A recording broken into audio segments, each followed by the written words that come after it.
Champions ট্রফির group পর্বের বাকি 2 ম্যাচ খেলতে দুবাই থেকে পাকিস্তান গেল বাংলাদেশ ক্রিকেট দল। দুপুরে ইসলামাবাদে টাইগারদের অনুশীলন চলছে। ঢাকা প্রিমিয়ার লিগ ক্রিকেটের 2024-25 মৌসুমের দলবদল। প্রথম দিনে অংশ নিয়েছে পার্টেক্স, শাইনপুকুর ও অগ্রণী ব্যাংক।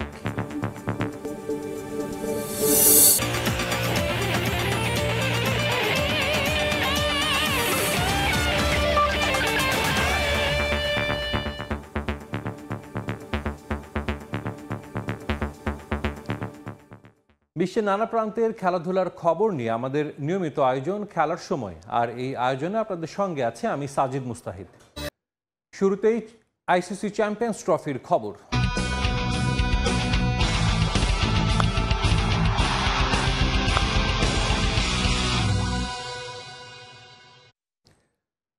চ্যাম্পিয়ন্স ট্রফিতে নিজেদের বাকি ম্যাচগুলো খেলতে বিষণ্ণ চেহারায় পাকিস্তান পৌঁছেছে টাইগাররা। সোমবার নিজেদের দ্বিতীয় ম্যাচে নিউজিল্যান্ডের মুখোমুখি হবে বাংলাদেশ। টুর্নামেন্টে আশা টিকিয়ে রাখার ম্যাচের আগে ইসলামাবাদে আজ বাংলাদেশ সময় দুপুর 2:30টায় অনুশীলন করার কথা আছে নাজমুল হোসেন শান্তদের। পাকিস্তানের ইসলামাবাদ থেকে আরও জানাচ্ছেন নিয়ন মোহাইমিন। চ্যাম্পিয়ন্স ট্রফিতে নিজেদের দ্বিতীয় ম্যাচ খেলবার জন্য ইতোমধ্যে ম্যাচ ভেন্যু রাওয়ালপিন্ডিতে এসে পৌঁছেছে বাংলাদেশ ক্রিকেট দল। গতকাল রাত স্থানীয় সময় 1:30টার দিকে ইসলামাবাদ বিমানবন্দরে এসে নামে শান্ত বাহিনী। আমরা দেখেছি যে পুরো দল একসঙ্গে কিন্তু ভ্রমণ করছে এবং কোচিং স্টাফ থেকে শুরু করে টিমের সদস্যরা সবাই ছিলেন। একটু অবাক লেগেছে যে টিমের ক্রিকেটারদের চেহারার বেশ মলিন ছিল। খুব স্বাভাবিকভাবেই প্রথম ম্যাচটা ভারতের বিপক্ষে দুবাইয়ে হেরে যাওয়ার পর আসলে টিম বুস্ট আপ হবার মতো সময় পায়নি। খুব দ্রুতই তাদেরকে আবার ভেন্যু বদলের জন্য পাকিস্তান চলে আসতে হয়েছে। বাংলাদেশের ম্যাচটি 24 তারিখ রাওয়ালপিন্ডি ক্রিকেট স্টেডিয়ামে নিউজিল্যান্ডের বিপক্ষে হবে। তার আগে বাংলাদেশ আজ একটি অনুশীলন সেশনে অংশ নেওয়ার কথা রয়েছে প্রায় 15 কিলোমিটার দূরে ইসলামাবাদ ক্রিকেট ক্লাব নামে একটি জায়গায়। সেই জায়গাটিতে আমরা জানি যে শান্ত বাহিনী সেখানে আজ দুপুর 2:30 থেকে প্রায় 2.5 ঘন্টা তাদেরকে সময় বেঁধে দেওয়া হয়েছে। সেখানে তারা অনুশীলন করবেন। টিমের এখন পর্যন্ত যে অবস্থা যদি বলতে হয়, মানসিকভাবে অবশ্যই কিছুটা ভেঙে পড়েছে। বিশেষ করে ব্যাটিং লাইন আপ নিয়ে কিন্তু বাংলাদেশের টিম ম্যানেজমেন্ট বেশ চিন্তিত। টপ অর্ডার ব্যাটিং বাংলাদেশকে ভোগাচ্ছে। আজকে অনেক দিন ধরে টপ অর্ডার থেকে রান আসছে না। একমাত্র তানজিদ তামিম ছাড়া কেউই সেরকম রান পাননি। শান্ত, সৌম্য দুজনই শূন্য করেছেন। মিডল অর্ডারে মুশফিক দীর্ঘদিন ধরে রানে নেই। মুশফিককে নিয়ে সমালোচনাটা এতটাই তীব্র হয়েছে, এখানে ইসলামাবাদেও আমরা দেখেছি অনেকের সঙ্গে যখন কথা বলেছি, দুবাইয়ে দর্শকদের সঙ্গে যখন কথা বলেছে আমাদের রিপোর্টাররা, সেখানেও তারা বলেছেন যে মুশফিক যে অবস্থায় আছে তাকে এখন বিশ্রাম দেওয়া প্রয়োজন। মাহমুদুল্লাহ রিয়াদের ইনজুরি নিয়ে আমরা একটা সুখবর এখন পর্যন্ত যেটা জানতে পেরেছি, তার যে সমস্যাটা ছিল সেখান থেকে তিনি উতরে উঠেছেন। স্ক্যান রিপোর্টের জন্য হয়তোবা টিম অপেক্ষা করবে। ম্যাচের যেহেতু এখনও 2 দিন বাকি আছে, সেটার জন্য অপেক্ষা করা হবে। তাওহিদ হৃদয়ের একটা ক্র্যাম্প হয়েছিল দুবাইয়ের ম্যাচ চলাকালীন, সেখান থেকে তাওহিদ হৃদয় উতরে গেছেন এবং তাওহিদ হৃদয় এখন পরিপূর্ণ ফিট আছেন। নাহিদ রানাকে নিয়ে কি অবস্থা সেটা এখনও টিম ম্যানেজমেন্ট থেকে আমাদেরকে পরিষ্কার করে জানানো হয়নি। টুর্নামেন্টে টিকে থাকতে হলে বাংলাদেশকে এই ম্যাচটা জিততেই হবে। তো এই ছিল আমার কাছে ইসলামাবাদ থেকে বাংলাদেশ টিম নিয়ে সর্বশেষ। নিয়ন মোহাইমিন, সময় সংবাদ, Islamabad, Pakistan. Dhaka premier division cricket লিগের 2024-25 মৌসুমের জন্য চলছে ক্রিকেটারদের দলবদল। প্রথম দিনে এখন পর্যন্ত দলবদল করেছে পার্টেক্স, শাইনপুকুর ও অগ্রণী ব্যাংক। 3 মার্চ থেকে শুরু ডিপিএল এর এবারের মৌসুম। তার আগে আজ আর আগামীকাল চলবে দলবদল। গেলবার প্রাইম ব্যাংকে খেলা সাব্বির রহমান রুম্মান এবার খেলবেন পার্টেক্সে। শেষ মুহূর্তে দল পেয়েছেন এনামুল হক বিজয়ও। তার ঠিকানা গাজী গ্রুপ ক্রিকেটার্স। অগ্রণী ব্যাংকে খেলবেন সাদমান, ইমরুল, নাইম হাসান, শহীদুল, মার্শাল আইয়ুবরা। আজ সশরীরে দল বদল করেছেন অধিকাংশ ক্রিকেটার।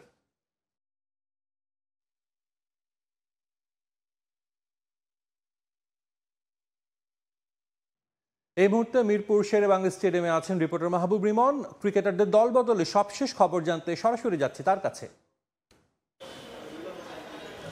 ঢাকা প্রিমিয়ার লিগে নিরুত্তাপ দলবদলের সবচাইতে বড় উত্তাপটা ছড়াচ্ছেন যে নাম, টাইগার ক্রিকেটের ব্র্যান্ড অ্যাম্বাসেডর সাকিব আল হাসান। জানেন যে দেশের পরিবর্তিত পটভূমি, পরিবর্তিত নানা ইস্যুতে সাকিব আল হাসান সাউথ আফ্রিকার বিপক্ষে টেস্ট ম্যাচটা খেলতে চেয়েছিলেন, সেটা খেলতে পারেননি।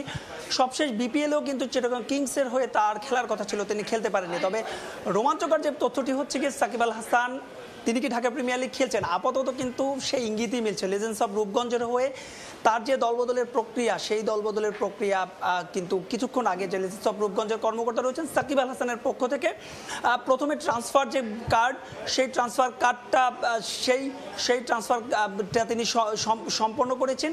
এরপরে হয়তো বা আগামীকাল আনুষ্ঠানিকভাবে কিংবা আজ বিকেলে লেজেন্ডস অফ রূপগঞ্জ তাদের ক্রিকেটারদের নাম জমা দেবে, তারপরে আর বিষয়টি জানা যাবে। তবে সবকিছু মিলে বলা যায় সাকিব আল হাসান সব ঠিক থাকলে লেজেন্ডস অফ রূপগঞ্জের হয়ে দলবদলে অংশ নিচ্ছেন। এর বাইরে যদি আরও বড় যে নামগুলো রয়েছে অর্থাৎ আবাহনী এবং মোহামেডানের যদি কথা বলি, মোহামেডান এবং আবাহনী দুই দলের ক্রিকেটাররাই কিন্তু সম্ভবত কাল দলবদল করবে, অন্তত মোহামেডানকে আগামীকাল দলবদল করবে। তবে মোহামেডানের সাইফুদ্দিনকে আমরা দেখেছি তিনি কিছুক্ষণ এসে কিন্তু তার যে টোকেন সেই টোকেনটি সংগ্রহ করেছেন। এর বাইরে আবাহনী আগামীকাল দলবদল করবে। এর বাইরে যদি অন্য দলগুলোর কথা বলি, তুলনামূলক 12 দলের যে ঢাকা প্রিমিয়ার লিগ, সেই ঢাকা প্রিমিয়ার লিগের 12 দলের মধ্যে ইতোমধ্যে কিন্তু 4 দল তাদের যে দলবদল সে দলবদল সম্পন্ন করেছে। লিটন কুমার দাসের কথা বলা হয়, এখন পর্যন্ত কিন্তু তিনি দল পাননি, তবে তার যে ট্রান্সফার টোকেন সেটা তিনি সংগ্রহ করেছেন। এনামুল হক বিজয়ের কথা বলতে হয়, গেল বছর রেকর্ড রান সংগ্রহ করেছিলেন, তার আগের বছর আবাহনীর জার্সিতে সব রেকর্ড ভেঙে দিয়েছিলেন সে এনামুল হক বিজয়। বিপিএল সহ নানা ইস্যুতে বিতর্কে জড়িয়ে এবার কিন্তু তিনি খেলছেন গাজী গ্রুপের হয়ে। এর বাইরে অগ্রণী ব্যাংক তুলনামূলক শক্তিশালী দল করেছে। জানেন যে 12 দলের ঢাকা প্রিমিয়ার লিগের 6 দল কিন্তু যে সুপার লিগ 3 তারিখ থেকে শুরু হচ্ছে এবারে ঢাকা প্রিমিয়ার লিগ, এবং এর আগে এবার ঢাকা প্রিমিয়ার লিগটা অন্য কারণে একটু জমজমাট, কারণ চ্যাম্পিয়ন্স ট্রফির পরে দীর্ঘ সময় বিরতি রয়েছে, অর্থাৎ জাতীয় দলের সব ক্রিকেটাররা কিন্তু সার্ভিস পাবে। তো এই ছিল আমার কাছে দলবদল এবং ক্রিকেটারদের ট্রান্সফারের সবশেষ আপডেট মিরপুর থেকে। গ্রুপে কিংবদন্তি টেবিল টেনিস খেলোয়াড় জোবেরা রহমান লিনু বর্ণিল ক্যারিয়ারের নানা মুহূর্ত ও টেবিল টেনিসের সাফল্য ব্যর্থতা নিয়ে লিখেছেন আত্মজীবনীমূলক বই জীবন জালের এপার ওপার। খেলোয়াড় হিসেবে নিজের না বলা অনেক কথা উঠে এসেছে এই আত্মজীবনীতে। খেলাধুলা ছাড়াও ব্যক্তি ও সামাজিক জীবনের নানা বিষয় তিনি তুলে ধরেছেন। জাতীয় প্রেস ক্লাবে লিনুর বইয়ের মোড়ক উন্মোচন অনুষ্ঠানে ছিলেন ক্রীড়াঙ্গনের সাবেক তারকা খেলোয়াড় ও জ্যেষ্ঠ ক্রীড়া সাংবাদিকরা। শ্রদ্ধা ও ভালোবাসায় ভাষা শহীদদের স্মরণ করছে পুরো জাতি। নিজের আত্মজীবনী প্রকাশের জন্য এমন একটা দিনই বেছে নিলেন দেশের ক্রীড়াঙ্গনের কিংবদন্তি জোবেরা রহমান লিনু।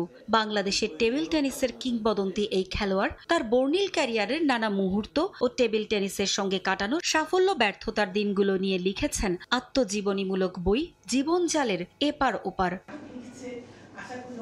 জোবেরা রহমান লিনুর বইয়ের প্রকাশনা উৎসব আলো করেছিলেন এক ঝাঁক তারকা। ছিলেন তার বড় বোন টেবিল টেনিসের প্রথম জাতীয় চ্যাম্পিয়ন মুনিরা মোরশেদ হেলেন, জাতীয় পুরস্কারপ্রাপ্ত ক্রীড়াবিদ ও সংগঠক কামরুন নাহার ডানা ও জ্যেষ্ঠ ক্রীড়া সাংবাদিকরা। বড় বোন হেলেনের কাছ থেকে অনুপ্রাণিত হয়ে মাত্র 9 বছর বয়সে 1973 সালে টেবিল টেনিসে যাত্রা শুরু হয় লিনুর। 1977 সালে জাতীয় প্রতিযোগিতায় নেমেই নিজের প্রতিভার ঝলক দেখান। 16 বার জাতীয় চ্যাম্পিয়ন হয়ে তিনি গিনিস বুক অব ওয়ার্ল্ডে নাম লিখিয়েছিলেন। তোমাকে উইটনেস পাঠাতে হবে। তুমি যে প্রকাশনা উৎসবে এসে আবেগ আপ্লুত হয়ে পড়েন কিংবদন্তি এই খেলোয়াড়। এ সময় ক্রীড়াঙ্গনে তার অসামান্য অবদানের কথা তুলে ধরেন সাবেকরা। বর্ণিল ক্যারিয়ারে সাফল্যের সঙ্গে নানা প্রতিবন্ধকতাও ছুঁয়ে গেছে লিনুকে। টেবিল টেনিসকে ভালোবেসে ব্যক্তি জীবনে সংসারীও হতে পারেননি। জীবন জালের এপার ওপারে উঠে এসেছে অজানা এমন অনেক গল্প। প্রথম ক্রীড়াবিদ হিসেবে আত্মজীবনীমূলক বই লেখার সুযোগ পেয়ে সন্তুষ্ট এই ক্রীড়াবিদ। যখন আমি 2001 সাল, তখন আমার বয়স ছিল 37। আমি সে সময় বইটা লেখা শুরু করি। মাঝপথে এসে আমি আর লেখাটা লিখতে পারছিলাম না। বেশিরভাগ লেখা আমার হয়ে গেছে। এটা বইটা প্রকাশ পেত আমার 2002-03 সালে এটা প্রকাশ পেয়ে যাওয়ার কথা ছিল। প্রেমের কথাও আছে, ভালোবাসার কথা আছে, দুঃখ কথা আছে, বেদনার কথা আছে, অবসাদের কথা আছে। আমি কোনো কিছু কাপন্ন করি নাই। সব কিছু তো একটা বইতে লেখা যায় না। যতটুকু লাইফে যেটুকু মানে একটা জিস্ট, যেটা একটা মানে চিপটিয়ে যেটুকু লেখা যায় আমি সেইটুকু লেখার চেষ্টা করছি। না হলে এই বইটা 400 পৃষ্ঠা হয়ে যেত, কেউ পড়তো না। বইটা দাম অত হয়ে যেত অনেক, কেউ কিনতো না। দীর্ঘ 28 বছরের ক্যারিয়ারের নানা দিক নিয়ে বইটি প্রকাশ করেছে প্রথমা প্রকাশন। মূল্য 400 টাকা। পারভিন আক্তার, সময় সংবাদ, ঢাকা। খেলার সময় কক্সবাজারের মেরিন ড্রাইভে শেষ হলো দেশের দীর্ঘতম ultra marathon coastal ultra 2025। 200 kilometre দূরত্বের এই আলট্রা ম্যারাথন চলে 3 দিন ব্যাপী, যেখানে অংশ নেন দেশি বিদেশি প্রায় 400 দৌড়বিদ। পরিচ্ছন্ন উপকূলের পাশাপাশি টেকসই উন্নয়ন ও সামুদ্রিক ইকোসিস্টেম সংরক্ষণের সঙ্গে সঙ্গতিপূর্ণ দায়িত্বশীল পর্যটন চর্চার বার্তা ছড়াতে সমুদ্র বাঁচাও পৃথিবী বাঁচাও প্রতিপাদ্য নিয়ে এই ম্যারাথন আয়োজন করা হয়।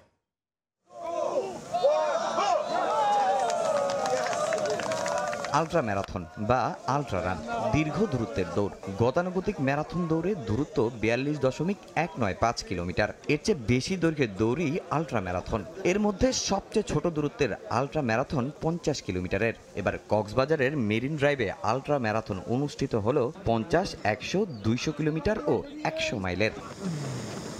দেশের ইতিহাসে এই প্রথম 200 কিলোমিটার আলট্রা ম্যারাথন হলো। এই আয়োজনে অংশ নেন দেশি বিদেশি প্রায় 400 দৌড়বিদ। আঁকাবাঁকা পথে দীর্ঘ পথ চলা, তবুও নেই ক্লান্তির ছাপ। কেউ এবারই প্রথম, কারো দ্বিতীয় বা তৃতীয়বার অংশ নেয়ার অভিজ্ঞতা। সমুদ্র উপকূলের এমন মোহনীয় পরিবেশে ম্যারাথনে অংশ নিতে পেরে দারুণ খুশি তারা। দৌড় হচ্ছে এক ধরনের স্পৃহা, যেটা শরীরের ফিটনেস ঠিক রেখে একদিকে, আরেকদিকে হচ্ছে চ্যালেঞ্জটাকে সফলতায় পৌঁছে নেওয়ার ক্ষেত্রে একটা মাইন্ড সেট করে। শুরু হয়েছিল স্বাস্থ্যের জন্য, এখন সেটা শখে পরিণত হয়ে গেছে। দুর্বৃত্তদের সহায়তায় ছিলেন 250 জন স্বেচ্ছাসেবক। 4 ক্যাটাগরির এই ম্যারাথনে সব ধরনের সেবা দেওয়া হয় বিনামূল্যে। তবে দৌড়ে পিছিয়ে ছিলেন না নারী এবং বয়স্করাও। বাংলাদেশের দীর্ঘতম আলট্রা ম্যারাথন 200 কিলোমিটার শুরু হতে দেখলাম, নিজেকে খুব অনার্ড মনে হচ্ছে। এই ওয়েদারে এই প্রথম আমি আলট্রা করছি, এই জন্য অনুভূতিটা ডিফারেন্ট। শুধু শারীরিক সুস্থতা হলে হবে না, মানসিক সুস্থতাও একটু দরকার আছে। উপকূলীয় অঞ্চলে আলট্রা ম্যারাথন আয়োজনের মাধ্যমে দেশে স্পোর্টস ট্যুরিজমের প্রসার, ভ্রমণ পিপাসু মানুষকে পরিবেশ বান্ধব ভ্রমণে উদ্বুদ্ধকরণ, সে সঙ্গে উপকূলের পরিবেশগত ভারসাম্য ও সমুদ্রের তলদেশের জীববৈচিত্র্য রক্ষায় সচেতনতা তৈরির লক্ষ্যে এই আলট্রা ম্যারাথনের আয়োজন। এই ম্যারাথনের উদ্দেশ্য হচ্ছে দেশে আলট্রা রানকে প্রমোট করা এবং বাংলাদেশকে বিশ্বের দরবারে ব্র্যান্ডিং করা এবং আমাদের এই মেরিন ড্রাইভকে, আমাদের কক্সবাজারকে ব্র্যান্ডিং করা। এবারের প্রতিপাদ্য ছিল save the sea, save the planet. Ultra marathon আয়োজনে সার্বিক সহযোগিতা করেছে Bangladesh tourism board, Bangladesh athletics federation ও কক্সবাজার জেলা প্রশাসন। সময় সংবাদ, কক্সবাজার। আবারও স্বাগত খেলার সময়। ভাষা শহীদদের স্মরণ ও স্থানীয়দের মধ্যে বন্ধন দৃঢ় করার লক্ষ্যে জমকালো আয়োজনে রাজধানীর লালবাগে অনুষ্ঠিত হলো ফ্রাইডে ক্রিকেট টুর্নামেন্ট। এবারের আসরে অংশ নেয় 6 দল। টুর্নামেন্টে সহযোগিতা করেছে আন্তর্জাতিক টেপ বল কাউন্সিল। টুর্নামেন্টের সেরা খেলোয়াড়রা বাংলাদেশের ব্যানারে অংশ নেবে টেপ বলের আন্তর্জাতিক ইভেন্টে। দিনটা বাঙালিদের রাষ্ট্রভাষার, টুর্নামেন্টটা ভালোবাসার। ভাষা শহীদদের স্মরণ করা ও নিজেদের এলাকার বন্ধন দৃঢ় করতে ফ্রাইডে টুর্নামেন্ট আয়োজন করেছে এলাকার ক্রীড়াপ্রেমীরা, যার সহযোগিতায় ছিল আন্তর্জাতিক টেপ বল কাউন্সিল। এবারের আসরে অংশ নিয়েছে মোট 6 দল। প্রতিটা দলের বেশিরভাগ অংশগ্রহণকারীরাই হলেন বিভিন্ন পেশার, তবে এদিন সবাই বনে যান ক্রিকেটার। প্রতিটা ম্যাচে ছিল উত্তেজনায় ভরপুর, বিশেষ করে ফাইনাল সেমিফাইনালের উত্তাপ ছড়িয়েছে অনেক। এমন টুর্নামেন্ট হৃদয় ছুঁয়েছে অংশগ্রহণকারীদের, প্রশংসা কুড়িয়েছে স্থানীয়দেরও। পুরান ঢাকার মানুষ খাওয়া দাওয়ায় যেরকম শৌখিন, এরকম খেলায় এবং আয়োজন করায় অতটুকু শৌখিন। খেলাটা বড় কথা না, সবচেয়ে বড় কথা সবাই একসাথে আসা, সবাই একসাথে টাইম স্পেন্ড করা, সারাদিন কাটানো, হাসি ঠাট্টা, একটু ঝগড়া, এগুলো নিয়েই হচ্ছে সবকিছু। এখন খেলাধুলার প্রতি ছেলেমেয়েদের আগ্রহ কম, তো আমরা পুরান যারা আছি, আমাদের বড় ভাইরা আছে, সবাইকে নিয়ে, নতুনদেরকে নিয়ে এই টুর্নামেন্ট আয়োজন করে। আর এই টুর্নামেন্টের দ্বারা আমরা অনেক পুরনো প্লেয়াররা একসাথে খেলাধুলা করি। প্রায় প্রতি বছরই রাজধানীর লালবাগে আয়োজন করা হয় এই টুর্নামেন্ট। গেল 3 আসরে এর সঙ্গে যুক্ত হয়েছে আন্তর্জাতিক টেপ বল কাউন্সিল। পাকিস্তান, ভারত, শ্রীলঙ্কা, যুক্তরাষ্ট্র সহ বিশ্বের মোট 24 দেশে তাদের বিচরণ। বিভিন্ন দেশের অংশগ্রহণে আয়োজন করে আন্তর্জাতিক টেপ বল টুর্নামেন্ট। এবার সেই তালিকায় যুক্ত হতে যাচ্ছে বাংলাদেশের নামও। বাংলাদেশ টেপ বল যাতে একটা অর্গানাইজ ওয়েতে গ্লোবালাইজেশনের দিকে যায় with the tape tennis cricket, Asia cup hold করতে পারি, যেটা আমরা করতে চাচ্ছি ইনশাআল্লাহ জুলাই আগস্টের দিকে, যেখানে ইনশাআল্লাহ বাংলাদেশ, ইন্ডিয়া, পাকিস্তান, শ্রীলঙ্কা আমরা পার্টিসিপেট করতে যাচ্ছি। শ্রীলঙ্কাতে ওয়ার্ল্ডের অনেক দেশই পার্টিসিপেট করতেছে, বাংলাদেশের হয়ে আমরা সুযোগ পেলাম, তো আমরা আশা করি একটা ভালো টিম তৈরি করে বাংলাদেশকে রিপ্রেজেন্ট করার মতো একটা দল নিয়ে আমরা যেতে পারি। এই জন্য সবার দোয়াও চাই, আর ভালো ভালো প্লেয়াররা এখান থেকেও আসবে, প্লাস আমরা আরও ট্রাই করবো ভালো কিছু প্লেয়ার অ্যাটাচড হোক। 2 দিন ধরে চলে এই টুর্নামেন্ট। এদিন ম্যাচ শেষে ট্রফি উদযাপনের মধ্য দিয়ে শেষ হয় ফ্রাইডে প্রিমিয়ার লিগের 16তম আসর। তামিম হোসেন, সময় সংবাদ, ঢাকা। এই ছিল খেলার সময়, সঙ্গেই থাকুন সময়ের।